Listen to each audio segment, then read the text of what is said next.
I'm going to go over the best way to put in eye drops, along with a few eye drop tips.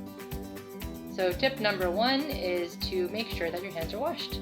Tip number 2, make sure that the eye drops are not expired. And tip number 3, if you have multiple different eye drops to put in, make sure that you wait 3 to 5 minutes in between each eye drop so you don't wash out the previous one. I'm going to demonstrate with some artificial tears. These are preservative-free. I've already taken the cap off, and as you notice, there's more than one dose in here. So if you keep everything clean, make sure that the tip is clean. You can actually recap and put it in the refrigerator and keep it for up to 24 hours so that you can get the full dosage out of it.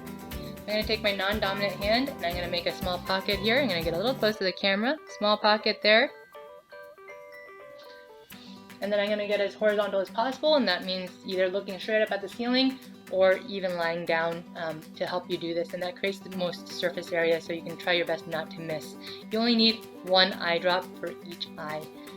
Even with just one eye drop, some of it will flow out, and that's okay.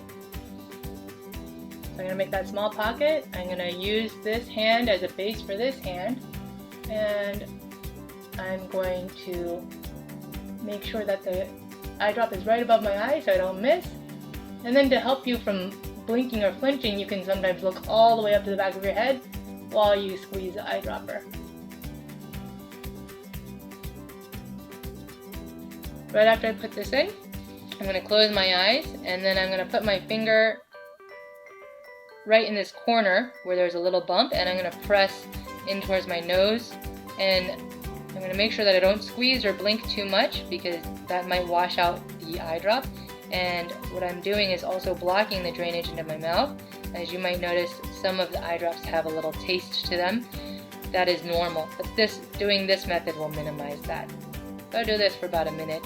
I'm not actually going to do it for a minute because then the video will be too long. But that's the best way to minimize absorption into the system as well. Want to make sure that you're putting in the eye drops in right so you don't waste them. Some of the medications can get expensive, so we don't want to have you run out before necessary. Thank you so much, and stay safe.